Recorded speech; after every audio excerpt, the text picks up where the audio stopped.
You're born in a tiny wooden box, about the size of a phone case.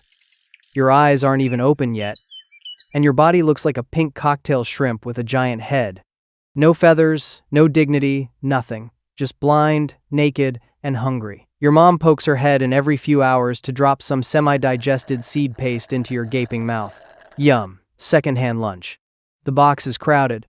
4 to 6 of your siblings are squished in there with you, all fighting for the prime spot near the entrance where mom delivers the goods. It's like a mosh pit, but with more pecking and less music.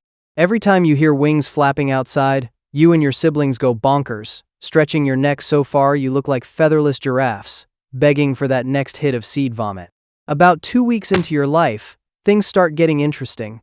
Tiny pin feathers poke through your skin like you're turning into some kind of feathery cactus. They itch like crazy, but what are you gonna do? Scratch? With what hands? So you just sit there, irritated and hungry, waiting for your next meal while your body slowly transforms. By 3 weeks, you're starting to look like an actual bird, instead of a rejected alien prop. Your feathers are coming in nicely, bright green or blue or yellow, depending on what genetic lottery you won.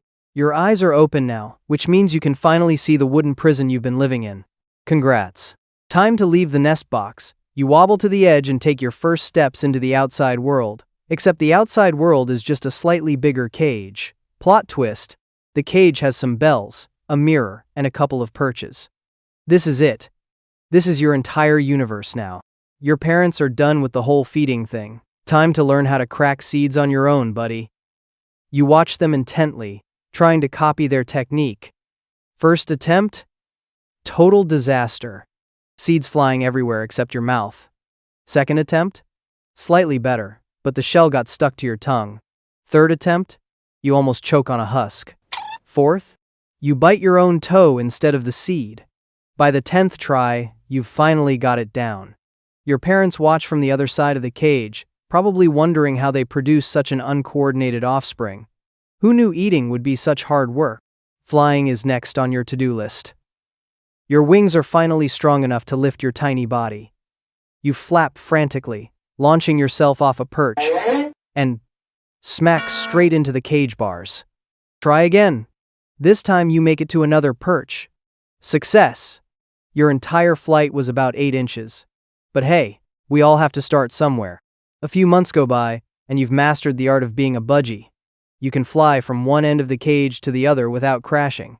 You can crack seeds like a pro. You've even figured out how to ring that annoying bell at 5 a.m. when everyone else is trying to sleep. Life skills, check. The mirror in your cage has become your best friend. You spend hours chatting with that handsome devil staring back at you. The conversations are riveting. Chirp, chirp.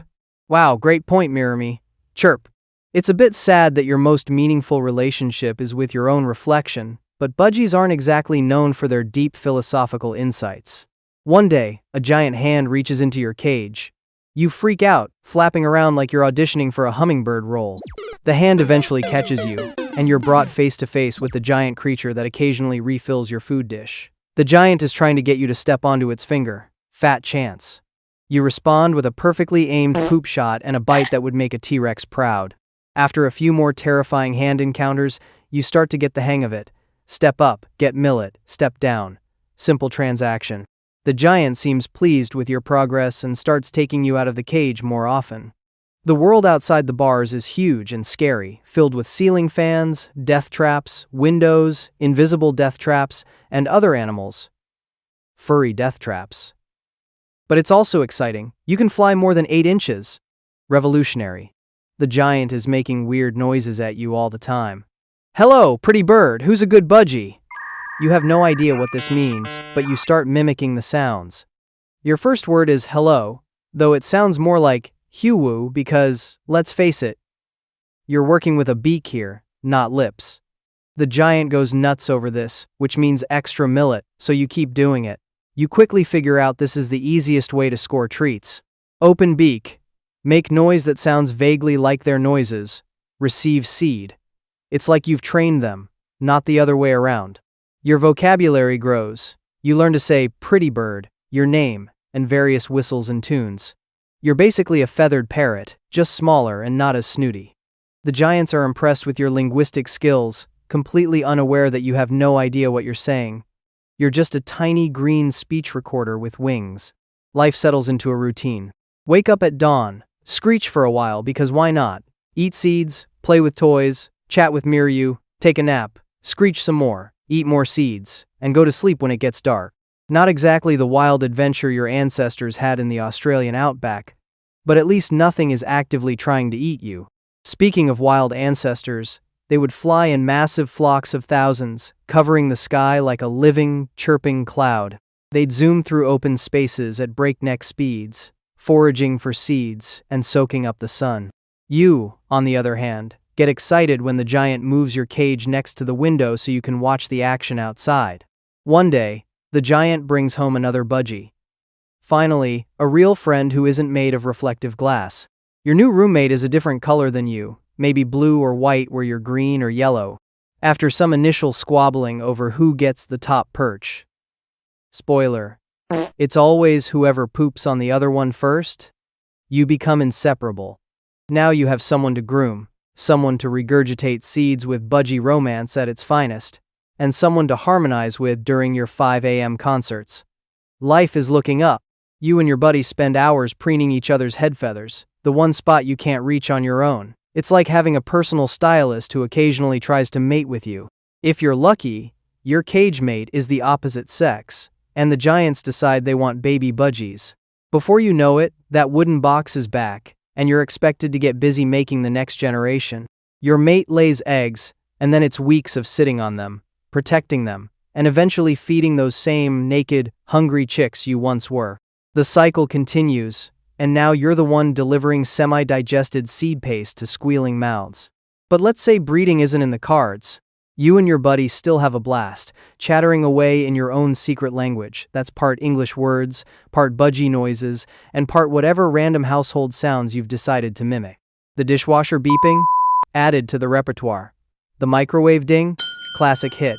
The smoke detector? Your absolute favorite, much to the giant's dismay. Years pass, and your once vibrant feathers start losing their luster. Your energetic flights from one side of the room to the other become shorter hops between perches. You take more naps and spend less time chattering. Old age has come for you, as it does for all budgies. The mirror friend doesn't look as spry as it used to. Your actual buddy might have already passed on, leaving you as the sole survivor, the last budgie standing. The giants still give you millet and clean your cage, but they don't try to teach you new words anymore. In your final days, you reflect on your life as a budgie. Born naked and helpless, grew into a chatty little feather ball, maybe raised some chicks of your own. Not the wild, free existence your species was designed for, but not terrible either. You had food, safety, and companionship, even if some of it was with your own reflection. As your tiny heart beats its last, you have one final thought. At least I wasn't born a goldfish. Those guys can't even talk, suckers.